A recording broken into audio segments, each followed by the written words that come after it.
In today's video, we are going to talk about the release history of the original Resident Evil.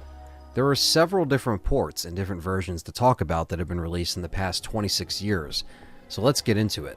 I want to note that in this video I will be showing off what I have in my personal collection, and I don't own everything or every port.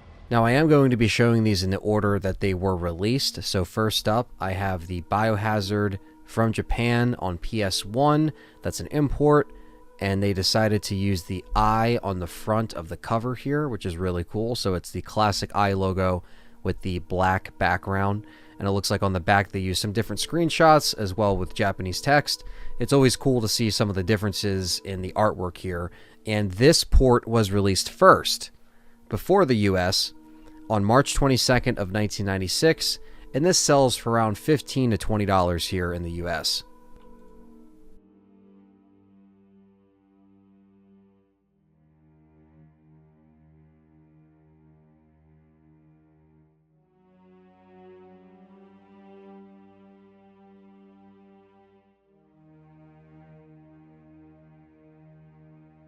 That brings us to the first release we had over here in the States for the original Resident Evil, which is the iconic long box version, which I have right here.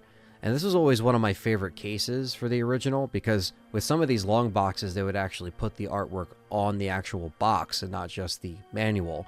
And that's what they did here with the lab artwork and the little window they have here that's behind the disc in the manual. Something about it just screams mid-90s. I love it. Later, they released a slim case version, which came with the same artwork and the manual design. They also both mention exploring graveyards on the back, which is something that never happened until the 2002 remake on GameCube. Both variants go for a nice chunk of change online, but this is the original before any other DualShock or other console ports. The original long box was released on March 30th of 1996 in the US, and the long box sells for around $150 to $180 US, where the jewel case sells for a little lower, between $70 and $85 US. The PAL version, which I do not own, also sells for around the same as the small jewel case. I just don't own any PAL RE on PS1, but that edition was released on August 1st of 1996. The Sega Saturn version of Resident Evil was released in Japan on July 25th, 1997, in a smaller jewel case like most Japanese Saturn games. This edition is the most affordable, as the US long box of Saturn goes for a lot more money online and is hard to find in good shape. But this brings us to the US Resident Evil on Sega Saturn in the long box, in all its glory. Now both Saturn ports here offer the Gold Tyrant fight in the lab, a zombie Wesker, as well as the exclusive battle mode, which was only on the Saturn ports once you beat the game.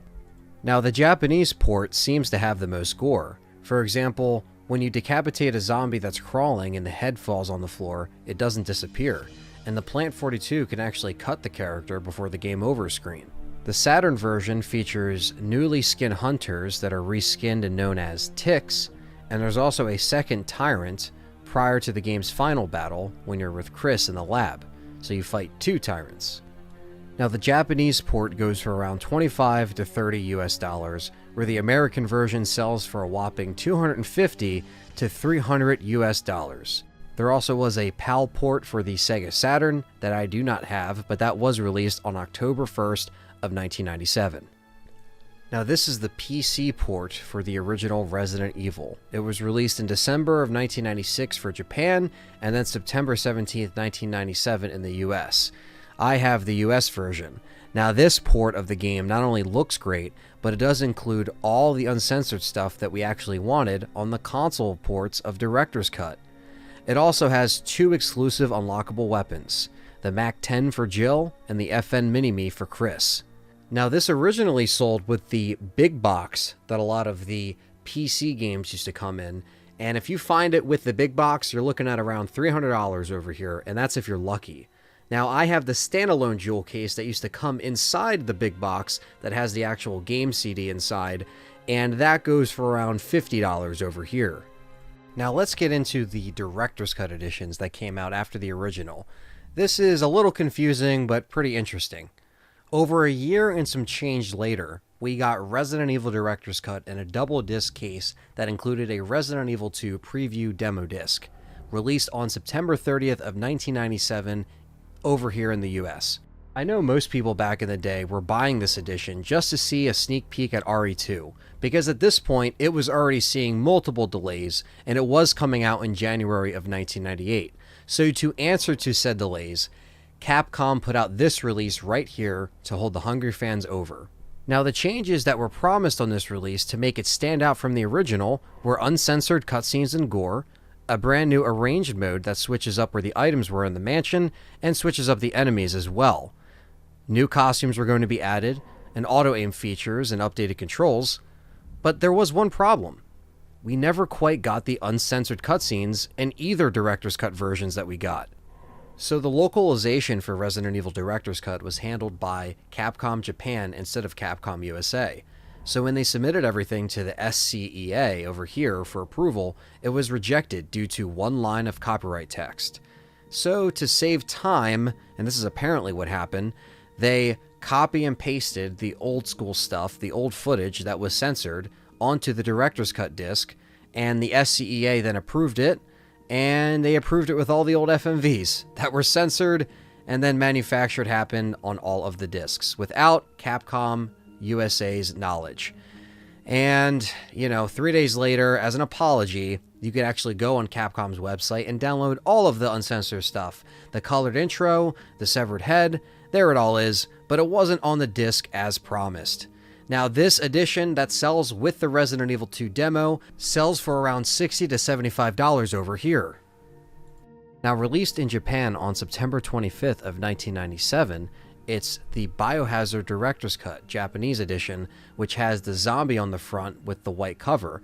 This zombie you might recognize on the Director's Cut DualShock cover in the US. Now, I must say I do prefer the US artwork over this one, but I do like the disc designs here.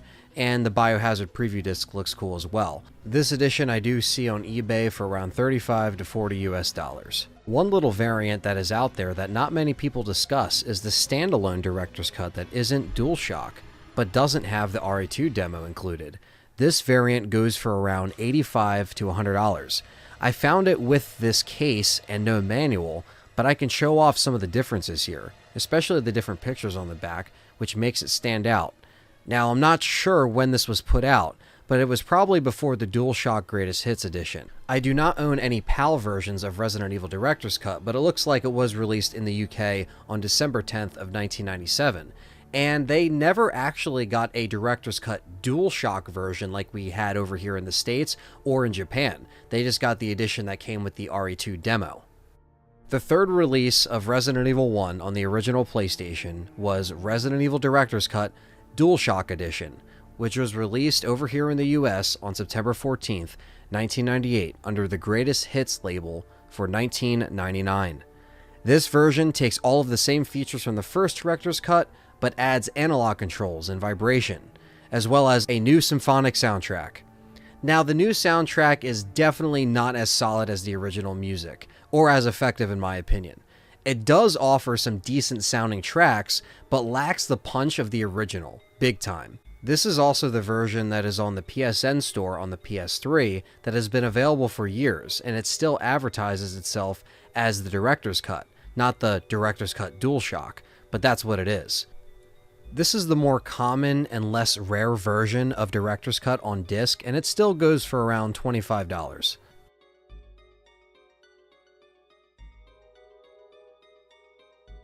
We have another rare one for you. Last but certainly not least, we have Resident Evil Deadly Silence, released for the Nintendo DS on February 6 of 2006. And I actually got it for my birthday that same exact month. And that was the one reason why I got a DS and I got Mario Kart and Resident Evil Deadly Silence for those two games right there. And this edition is the most updated. It features auto-aim, quick knife, the quick turn from Resident Evil 3, and a tactical reload. It is packed with the original and the brand new Rebirth mode, which features new puzzles that utilize the touchscreen or microphone on the DS, and it also triggers knife battles that are done through the touchscreen and are also in first person. Deadly Silence does feature a multiplayer co-op mode that has you and a teammate solve puzzles and try to escape the Spencer Mansion together. There's also a competitive mode, and that is to see who can gain the highest score for combos. Now, this version has gone up over the years, and finding a complete copy will run you over $100. Now, this did come out in Japan first on January 19th of 2006, but I do not own the Japanese port of this, and it came out on March 30th of 2006 for the UK. So as you can see, there are countless editions and ports for the early days of Resident Evil and Biohazard, and I hope that this gave you a closer look as to what those differences are, and to give you an idea for when you're shopping online, adding this to your collection. They also have so many different features, and some of them have different artwork and art styles between cover arts and manuals. So this has been a history of the release of the original Resident Evil. Don't forget to smash that like button, subscribe, and comment down below, and let me know what your favorite edition of Resident Evil is. A big shout out to everyone that supports me on Patreon and YouTube memberships. YouTube members grants you access to voting on content with custom badges and emojis for chats. Patreon gives you the same voting privilege, but even more. Gain access to uncut recording sessions, weekly exclusive Patreon shows, and live hangouts on Patreon. Tiers start at just $1. Thank you so much for your support, and I will catch you next time.